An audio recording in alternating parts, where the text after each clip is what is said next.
Olá, bem-vindos a mais uma reflexão. Sabe, em meio a tantas crônicas de batalhas, reinados e profecias que a gente lê na Bíblia, existe um protagonista que muitas vezes fica nos bastidores, quase esquecido. Hoje a gente continua nossa exploração sobre a terceira pessoa da Trindade para descobrir a sua mão poderosa guiando a história de Israel. É com grande alegria que o Teologia Itinerante traz mais esta reflexão sobre a pessoa do Espírito Santo. Dando continuidade à nossa série, hoje vamos mergulhar no tema Espírito Santo, o Deus Esquecido, parte 04, sua atuação nos livros históricos. A gente vai descobrir como a presença do Espírito foi fascinante e decisiva nesse período tão dinâmico da história. E para a gente começar, fica aqui uma pergunta no ar. E se, por trás dos grandes generais, dos reis famosos e dos profetas corajosos, o verdadeiro herói desses livros for alguém que a gente mal nota? Uma presença que orquestra tudo. Olha só o nosso roteiro de hoje. A gente começa com esse protagonista invisível, depois passa pela conquista e o caos do período dos juízes, em seguida a unção dos reis, a era dos profetas e da reforma, a providência silenciosa no exílio e, por fim, a gente amarra tudo com o Espírito como o fio condutor da história. Então vamos lá. Primeiro ponto. O protagonista invisível. É aqui que a gente percebe uma mudança incrível no papel do Espírito. Ele, que no Pentateuco foi o arquiteto da lei, agora se torna o estrategista no campo de batalha da vida de Israel. E essa transição, gente, é a chave de tudo. Pensa comigo, no Pentateuco, o Espírito estava construindo a fundação, a estrutura da nação.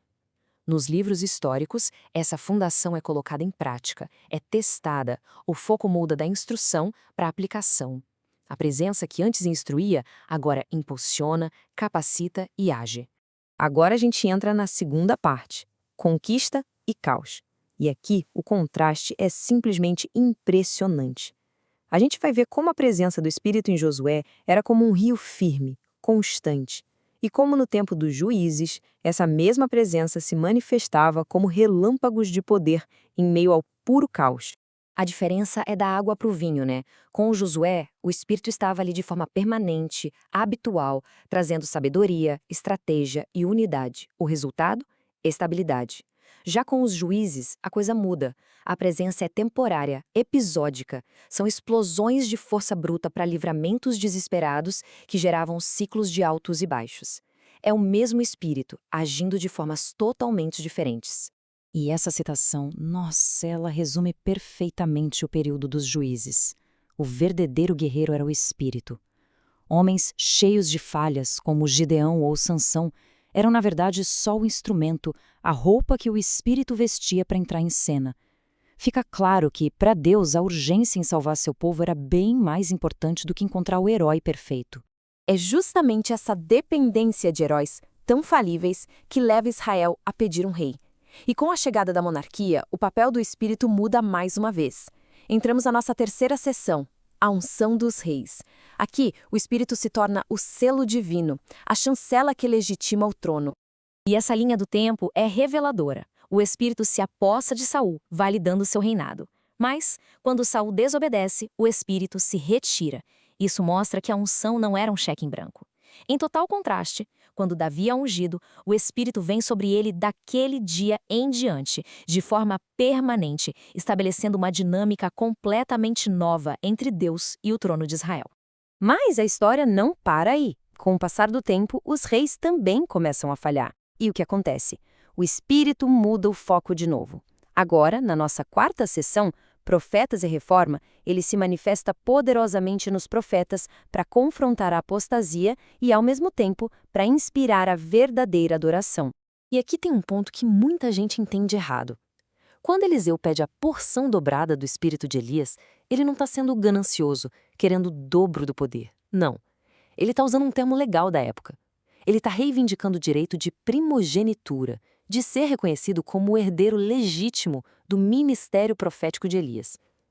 É uma nuance que muda completamente o sentido da história. Mas nem só de confronto vivia o espírito claro. Nos livros de crônicas, a gente encontra uma perspectiva fantástica. Lá, ele não é só a voz da profecia ou o poder para a guerra.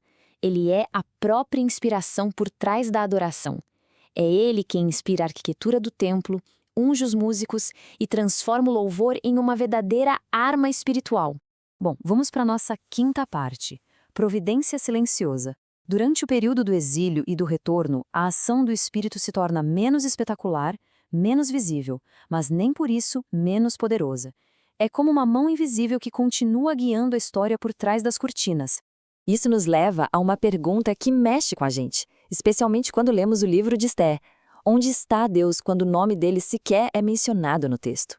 A resposta está na incrível orquestração dos eventos.